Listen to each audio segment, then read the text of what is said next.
দেখুন, স্ট্রোক বা প্যারালিসিস এটা একটা এমন সমস্যা যেখানে পেশেন্ট প্রায় আমার কাছে আসেন এবং রেগুলার বেসিসে পেশেন্ট আমি দেখে থাকি স্ট্রোক এবং প্যারালিসিসের।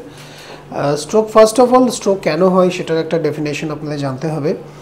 স্ট্রোকের মেইন রিজন হচ্ছে আমাদের ব্রেনের বিভিন্ন সেন্টার আছে, যেমন thalamus, hypothalamus, basal ganglia, cerebral cortex, বিভিন্ন জায়গায় অনেক সময় অক্সিজেনের অভাবে ইসকেমিক চেঞ্জেস হয়। ইসকেমিক চেঞ্জেস মানে সেখানে অক্সিজেন কম পৌঁছায় due to some blood circulation এবং তার কোনো অভাবের জন্য। তো সেইখানে স্ট্রোকের ওয়ান অফ দ্য রিজন এটা যে সেখানে ব্লাড সার্কুলেশন কমের জন্য অক্সিজেন কম যাচ্ছে, টিস্যুজে অক্সিজেনের অভাবে সেখানে কিন্তু ব্রেনের ডিজেনারেশন তৈরি হচ্ছে এবং that is one of the reason, main reason হচ্ছে স্ট্রোকের। সেখান থেকে পেশেন্টের একটা নিউরোলজিক্যাল সমস্যা আসে। যে সাইড অফ ব্রেন, ধরুন লেফট সাইড ব্রেনে যদি কারোর ইসকেমিক চেঞ্জেস হয়, ইসকেমিক কোনো প্রবলেম হয়, সেখানে কিন্তু রাইট সাইড অফ বডি কিন্তু অ্যাফেক্টেড হয়। মানে লেফট সাইড ব্রেনে হলে তার রাইট সাইড হাত বা রাইট সাইড পায়ে কিন্তু একটা প্যারালিসিস তৈরি হয়, যেখানে হাত অবশ হচ্ছে বা পা অবশ হচ্ছে। কখনো কখনো আবার শুধু হাতেও অবশ হতে পারে বা পায়েও অবশ হতে পারে, কোনো মনোপ্লেজিয়া যেটা আমরা বলি। এছাড়া যদি হ্যামারেজ হয়, যেমন ইন্ট্রাসেরেব্রাল হ্যামারেজ, ব্রেনের একটু ভেতরের দিকে টিস্যুজের মধ্যে বিভিন্ন জায়গায় হ্যামারেজ হতে পারে, হ্যাঁ, যেমন সাব অ্যারাকনয়েড স্পেসে হ্যামারেজ হতে পারে, সাব ডুরাল স্পেসে হ্যামারেজ হতে পারে। ব্রেনের এই যে লেয়ার্সগুলোতে যখন ব্লাড ক্লট হয়, সেটার কারণেও কিন্তু অনেক সময় এইভাবে প্যারালিসিস দেখা যায়, যেখানে হাত পা অবশ হয়ে যাচ্ছে, হাত পায়ের মুভমেন্ট একেবারে চলে যায়। তো পেশেন্ট অনেক বেশি ঘাবড়ে যায় যে এরপরে কী করণীয় বা কী করব।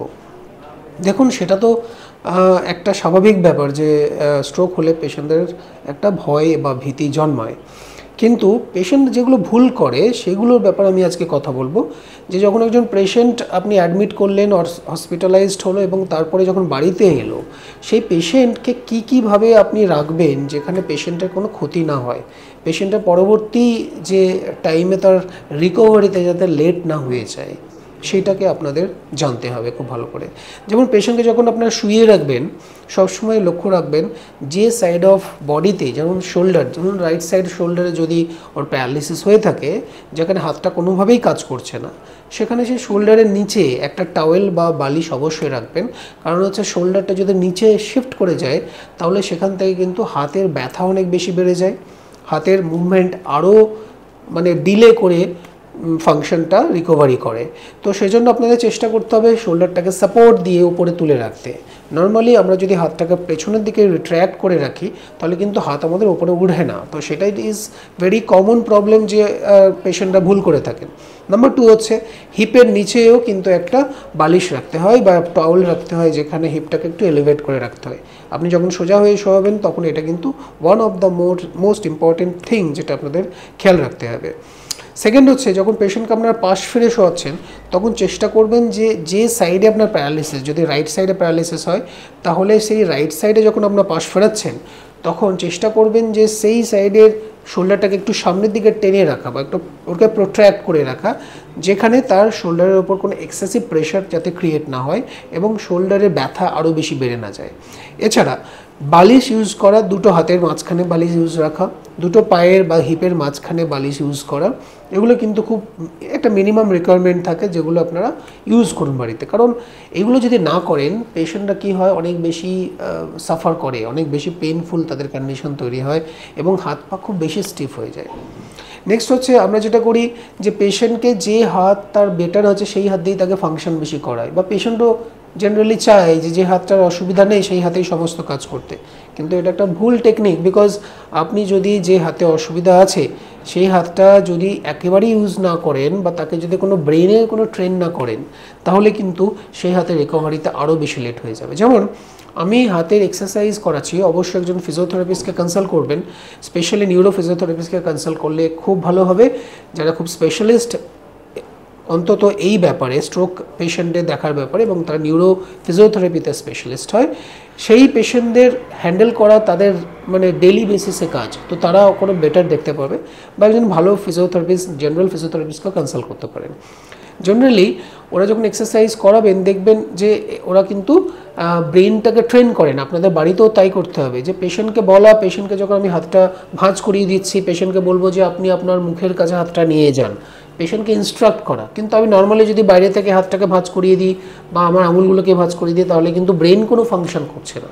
সেজন্য সবসময় চেষ্টা করবেন পেশেন্টের যখনই কোনো এক্সারসাইজ করাচ্ছেন বাড়িতে বা কোনো মুভমেন্ট করাচ্ছেন, চেষ্টা করবেন যে পেশেন্টকে ইনভলভ করতে, পেশেন্টকে ইনস্ট্রাক্ট করবেন যে সেই মুভমেন্টটা যাতে পেশেন্ট অ্যাক্টিভলি পার্টিসিপেট করে। যদি পায়ের মুভমেন্ট একেবারে না থাকে তাহলে চেষ্টা করবেন যে পায়ের প্যাসিভ মুভমেন্টগুলো করার সাথে সাথে পেশেন্টকে ইনস্ট্রাক্ট করা, যে পেশেন্ট যাতে তার সাথে সাথে চেষ্টা করে নিজেও যতটা পাটাকে ভাঁজ করতে পারে বা পাটাকে স্ট্রেট করতে পারে। পেশেন্টের জেনারেলি কোমরের মাসেল একেবারে উইক হয়ে যায়, তো সেখানে চেষ্টা করবেন যে বাটাক লিফটিংটা করানো, পেশেন্টকে বারবার করে এক্সারসাইজ করানো, যাতে পেশেন্টের বাটাক এবং তার কোমরের স্পাইনের মাসেলসগুলো অনেক স্ট্রং থাকে।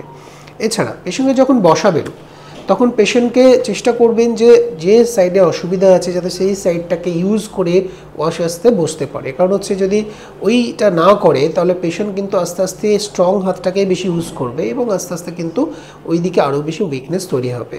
পেশেন্টকে কিছু টাস্ক দেবেন যাতে পেশেন্ট, যেমন ধরুন হাতটা বা পাটা যদি আস্তে আস্তে ইমপ্রুভ করে, হাতের ফাংশনটা যদি আস্তে আস্তে গ্রিপটা ইমপ্রুভ করে, তাহলে পেশেন্টকে একটা বল দিয়ে বলবেন পেশেন্টকে বলটাকে ধরা এবং আস্তে আস্তে ছেড়ে দেওয়া, বা পেশেন্টকে বলবেন যে ওই হাতে ব্রাশ করা বা ডেলি অ্যাক্টিভিটিসে পার্টিসিপেট করতে, এটা টাওয়েলকে রিং করা বা টাওয়েলটাকে নিয়ে রাখা, টেবিল থেকে কিছু অবজেক্টকে তুলে অন্য জায়গায় রাখা, এই ধরনের টাস্ক পেশেন্টকে দিন যাতে পেশেন্ট এই কাজগুলোতে ইনভলভ হলে পেশেন্টের ব্রেন ভালো ফাংশন করবে এবং তাড়াতাড়ি রিকভারি করবে। দেখুন, স্ট্রোক হচ্ছে এমন একটা জিনিস সেখানে পেশেন্টের একটা সময় লাগে রিকভারি করতে, তো সেই জন্য আপনাদেরও চেষ্টা করতে হবে পেশেন্টকে ডেলি বেসিসে সাইকোলজিক্যাল মোটিভেশন দেওয়া। কারণ হচ্ছে নর্মালি ফিজিক্যাল ডেভেলপমেন্টের পাশাপাশি মেন্টাল ডেভেলপমেন্টও খুবই ইম্পর্ট্যান্ট। পেশেন্ট অনেক সময় হাল ছেড়ে দেয়, পেশেন্টের সাইকোলজিক্যাল একটা ডিমোটিভেশন তৈরি হয়, কিন্তু আপনারা চেষ্টা করবেন যে যাতে পেশেন্ট অনেক বেশি অ্যাক্টিভ থাকে এবং তাকে সবসময় একটা পজিটিভ ফিডব্যাক দেওয়া যায়। ঠিক আছে, তো চেষ্টা করুন এই ধরনের প্রসিডিওরগুলো বাড়িতে ফলো করার জন্য। যদি আপনি আমাকে 1-to-1 কনসাল্ট করতে চান তাহলে আমার নিচে নাম্বারে যোগাযোগ করবেন বা আমার নিচে যে চেম্বারে নাম্বারসগুলো দেওয়া আছে সেখানে যোগাযোগ করতে পারেন। নমস্কার, ভালো থাকবেন।